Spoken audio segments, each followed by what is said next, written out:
एक समय की बात है, हरिपुर नाम के गांव में सेठ वज्रमल नाम का एक धनवान व्यक्ति रहता था।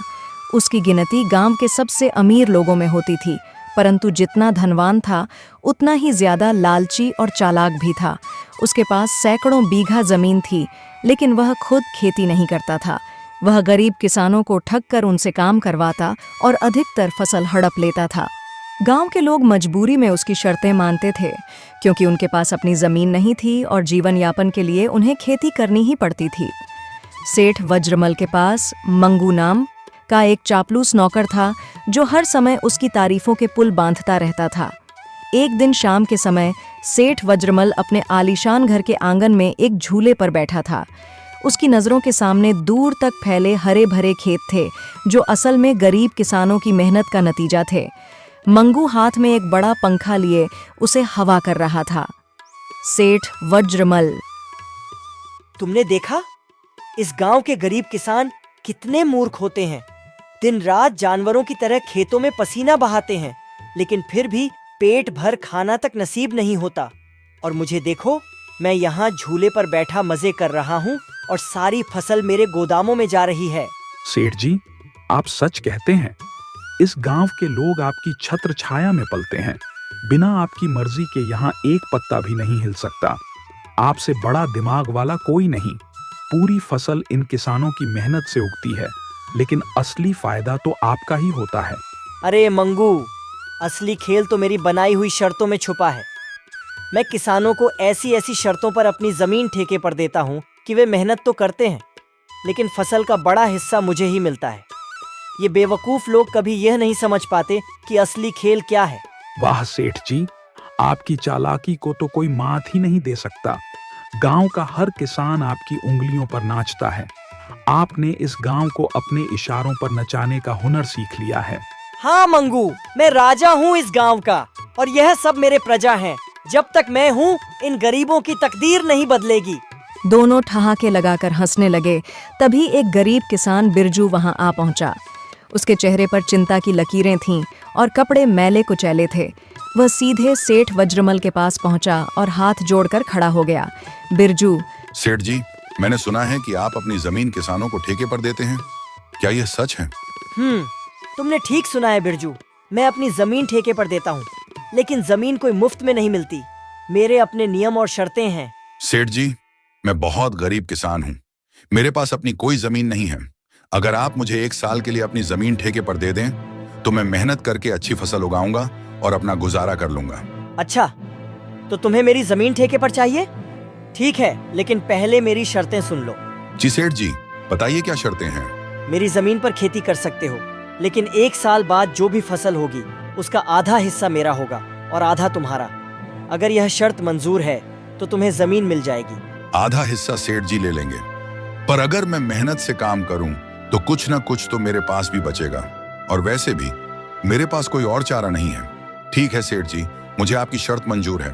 सेठ वज्रमल ने कागजों पर दस्तखत करवा लिए और बिरजू को खेत सौंप दिया। बिरजू की आंखों में उम्मीद की चमक थी। वह जानता था कि यह डील पूरी तरह से उसके हक में नहीं थी, लेकिन कम से कम उसके पास 1 साल के लिए जमीन तो थी। अब वह पूरी मेहनत से फसल उगाएगा और अपने परिवार का पेट भरेगा। अगले ही दिन बिरजू सूरज निकलते ही खेत में पहुंच गया। उसने अपने बैलों को जोता, मिट्टी को समतल किया और बीज बो दिए। उसकी पत्नी और बच्चे भी उसकी मदद करने लगे। पूरे दिन खेत में मेहनत करने के बाद भी वह थकान को महसूस नहीं कर रहा था, क्योंकि उसे अपनी फसल से बिरजू: चलो, सेठ जी से जमीन तो मिल गई, अब पूरी मेहनत से काम करना होगा। अगर मौसम ठीक रहा और मेहनत सफल हुई तो इस बार अच्छी फसल होगी। दिन बीतते गए और बिरजू की मेहनत रंग लाने लगी। कुछ महीनों बाद खेतों में धान की फसल लहराने लगी। बिरजू का चेहरा खुशी से चमक उठा।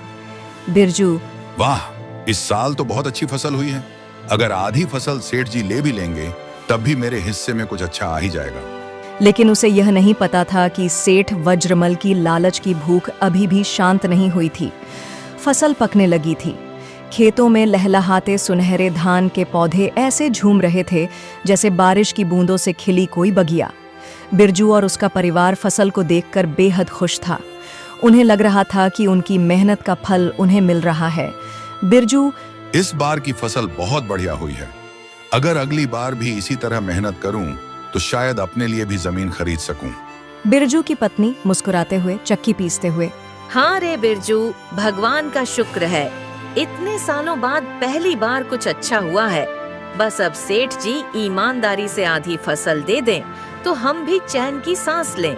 लेकिन सेठ वज्रमल तो बिरजू की बढ़ती कीमत को देखकर जलने लगा था। जब उसे पता चला कि बिरजू की फसल बहुत अच्छी हुई है तो उसके मन में फिर एक नया लालच जागा। सेठ वज्रमल, ये कैसे हो सकता है?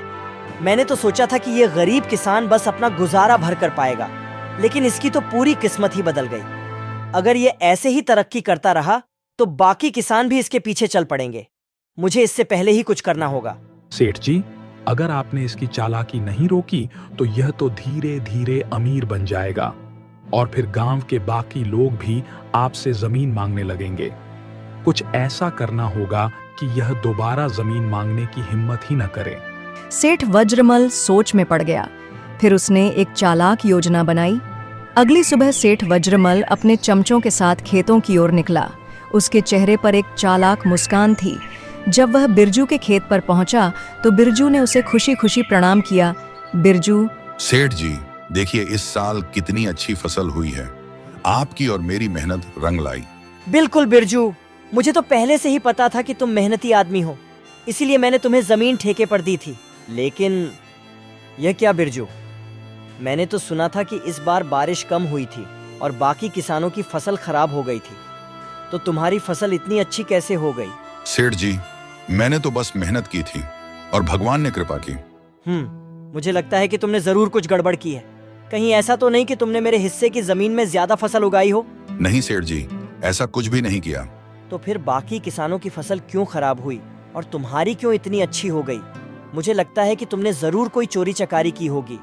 जब तक मैं इसकी जांच नहीं कर लेता, पूरी फसल मेरी रहेगी। बिरजू सकते में आ गया। उसके पैरों तले जमीन खिसक गई। बिरजू गिड़गिड़ाते हुए, सेठ जी, आप ऐसा कैसे कह सकते हैं? मैंने तो बस अपनी मेहनत से ये फसल उगाई है।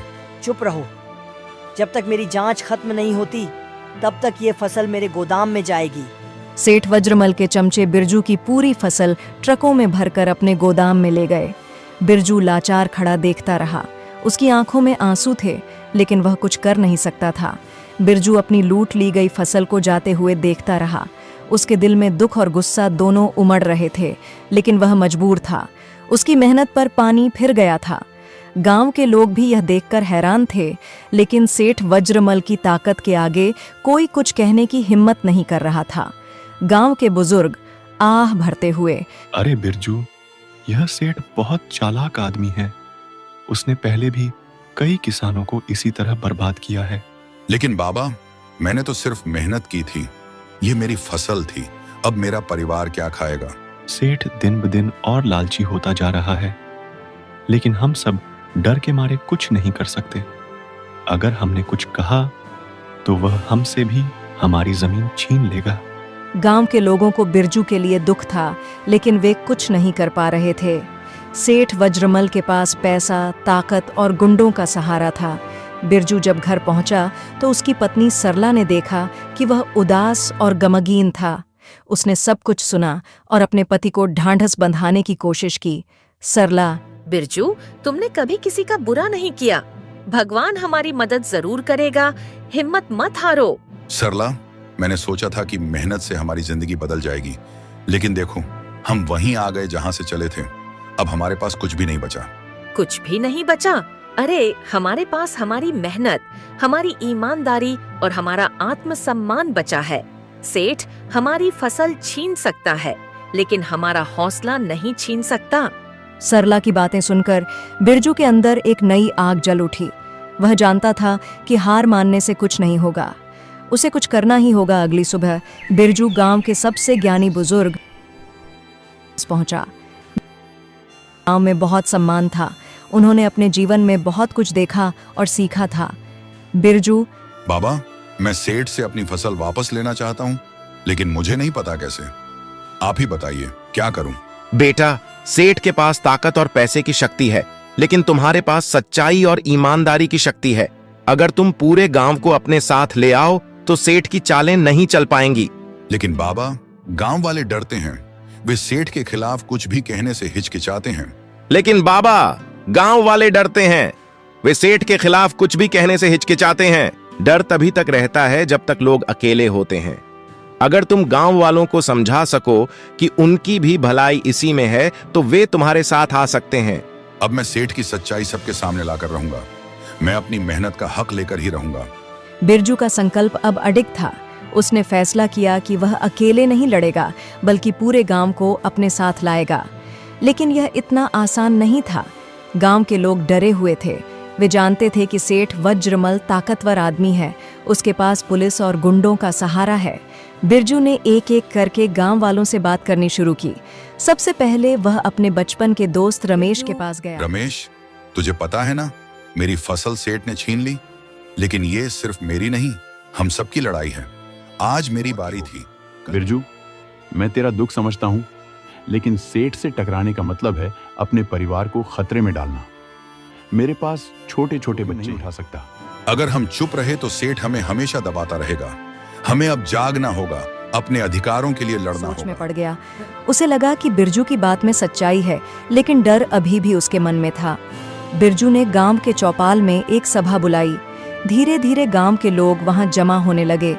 हर कोई फुसफुसा रहा था कि बिरजू क्या करने वाला है। बाबा रघुनाथ भी वहां पहुंचे। उनका आना देखकर गांव वालों को हिम्मत मिली। बिरजू ऊंची आवाज में लोगों को देखते हुए, भाइयों और बहनों, हम सब मेहनतकश किसान हैं। हम दिन रात खून पसीना बहाते हैं, फिर भी हमारी मेहनत का फल कोई और छीन लेता है। क्या ये सही है? लेकिन बिरजू, सेठ के पास गुंडे हैं। वह पुलिस को भी पैसे खिलाता है। अगर हम उसके खिलाफ गए तो वह हमें बर्बाद कर देगा। अगर हम सब एक साथ खड़े हो जाए तो सेठ वज्रमल की ताकत भी कुछ नहीं कर पाएगी। अकेला आदमी कमजोर होता है, लेकिन जब पूरा गांव एकजुट हो जाए तो कोई उसे हरा नहीं सकता। बाबा की बात सुनकर गांव वालों में हलचल मच गई। वे सोचने लगे कि क्या सच में वे सेठ का मुकाबला कर सकते हैं। सेठ वज्रमल, तूने मेरी फसल लूट ली, लेकिन मैं इसे ऐसे ही नहीं जाने दूंगा। तूने हम किसानों का खून चूसा है, लेकिन अब बहुत हुआ। अरे बिरजू, तू तो मजाक कर रहा है। तुझे क्या लगा कि ये गांव के गरीब लोग तेरे साथ आएंगे?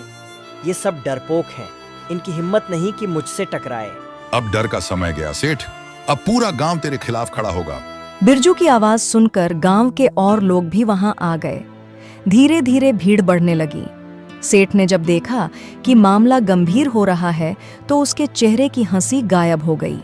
सेठ वज्रमल गुस्से में अपने गुंडों को इशारा करते हुए, ठीक है, अगर तुम लोग लड़ाई चाहते हो तो लड़ाई ही सही। सेठ वज्रमल के इशारे पर उसके गुंडों ने लाठियां और डंडे उठा लिए। गांव वाले अभी भी डरे हुए थे, लेकिन बिरजू की आंखों में कोई भय नहीं था। वह सीना तानकर सेठ की ओर देख रहा था। सेठ वज्रमल, बिरजू, तुझे क्या लगा कि तू कुछ गांव वालों को लेकर मेरी हवेली पर चढ़ाई करेगा और मैं तुझे यूं ही छोड़ दूंगा? सेठ, तेरा जुल्म अब ज्यादा दिन नहीं चलेगा। तूने बहुत किसानों को लूटा, बहुत घरों को उजाड़ा। अब तेरा खेल खत्म। सेठ के गुंडों ने गांव वालों को डराने के लिए जोर से लाठियां पटकीं। गुंडा धमकी भरे अंदाज में, जिसके बाप ने उसको जरा खिलाया है वो आकर मुझसे भिड़े। जिसने भी बिरजू का साथ दिया उसका घर जल जाएगा। औरतें सड़क पर आ जाएंगी, बच्चे भूखे मरेंगे। सोच लो किसका साथ देना है। गांव वालों में फुसफुसाहट होने लगी। कुछ लोग डर कर पीछे हट गए, लेकिन बाबा रघुनाथ और कुछ साहसी लोग अभी भी बिरजू के साथ खड़े थे। पहली झड़प गुंडों ने हमला करने के लिए कदम बढ़ाया। तभी बाबा रघुनाथ ने जोर से आवाज लगाई। बाबा रघुनाथ जोश में मुट्ठी बांधकर, हम कमजोर नहीं हैं। हमारी मेहनत ही इस धरती की ताकत है। जो किसान हल पकड़ सकता है वो लाठी भी उठा सकता है। इतना सुनते ही कुछ गांव वाले आगे बढ़ाए। एक गुंडा बिरजू पर लाठी से वार करने ही वाला था कि बिरजू ने झपट कर उसकी लाठी पकड़ ली और जोर से उसे पीछे धकेल दिया। गुंडा गिरते हुए हैरानी से, ये बिरजू इतना ताकतवर कब से हो गया? अब गांव वालों का डर थोड़ा कम हुआ। उन्होंने देखा कि बिरजू अकेले ही 2 गुंडों से भिड़ गया। रामू किसान जोश में, अगर बिरजू लड़ सकता है तो हम भी लड़ सकते हैं। रामू ने पास पड़ी एक लकड़ी उठा ली और एक गुंडे की लाठी रोक दी। देखते ही देखते गांव के बाकी लोग भी लड़ाई में कूद पड़े। कुछ औरतों ने भी अपने घरों से चिमटे और बेलन उठा लिए। अब लड़ाई आर पार की हो गई थी। गांव वालों की एकता के सामने सेठ के गुंडे टिक नहीं पाए। धीरे धीरे वे गिरने लगे, भागने लगे। सेठ वज्रमल को यह देखकर गुस्सा आ गया। सेठ वज्रमल, कमजोरों, तुम सब मेरे पैसों पर पलते हो और एक गांव के झुंड से हार गए। अब तेरा खेल खत्म सेठ। आज तूने देख लिया कि जब किसान एक हो जाते हैं तो किसी से नहीं डरते। सेठ वज्रमल का चेहरा लाल हो गया। वह चिल्लाता हुआ अपनी हवेली के अंदर भाग गया। सेठ वज्रमल अपनी हवेली में भागकर अंदर से दरवाजा बंद कर चुका था। बाहर गांव वाले उसकी हवेली के सामने इकट्ठा हो गए। उनकी आंखों में अब कोई डर नहीं था, बस इंसाफ की आग जल रही थी। बिरजू गांव वालों की ओर देखते हुए गरजते स्वर में, आज हम ये साबित कर देंगे कि अब कोई सेठ, कोई जमींदार हम पर हुकूमत नहीं करेगा। ये जमीन हमारी है, हमारा पसीना इसे सींचता है, हमारा हक कोई नहीं छीन सकता। गांव वालों ने जोर से जयकारा लगाया। हवेली के बाहर कोहराम मचा हुआ था। सेठ की हालत खराब थी। वह अपने कमरे में बैठा कांप रहा था। तभी उसके नौकर ने भागते हुए अंदर आकर कहा, नौकर हड़बड़ाते हुए, सेठ जी, गांव वाले दरवाजा तोड़ने की कोशिश कर रहे हैं, हमें कुछ करना होगा। मुझे बचाओ, पुलिस को बुलाओ, किसी भी तरह इन सबको भगाओ। लेकिन सेठ की किस्मत खराब थी। गांव वालों ने दरवाजे पर जोर से धक्का मारा और कुछ ही देर में दरवाजा टूट गया। सेठ का पतन गांव वाले अंदर घुसे और सेठ को पकड़ लिया। वह कांपते हुए नीचे गिर पड़ा। सेठ वज्रमल गिड़गिड़ाते हुए, बिरजू, मुझे मत मारो, मैं सब कुछ वापस कर दूंगा। जितनी भी जमीन हड़पी थी सब लौटा दूंगा। अब डर लग रहा है सेठ। जब तूने किसानों को बेघर किया तब तुझे उनकी चीखें सुनाई नहीं दी। जब बच्चे भूखे मरते थे तब तेरा दिल नहीं पसीजा। सेठ ने हाथ जोड़ लिए, लेकिन गांव वाले अब उसे छोड़ने के मूड में नहीं थे। तभी वहां पुलिस आ पहुंची। गांव वालों ने मिलकर पुलिस को सबूत दिए। सेठ की जालसाजियों के, उसके अत्याचारों के। पुलिस ने सेठ को गिरफ्तार कर लिया। जब उसे हथकड़ी पहनाई गई तो पूरे गांव ने तालियां बजाईं।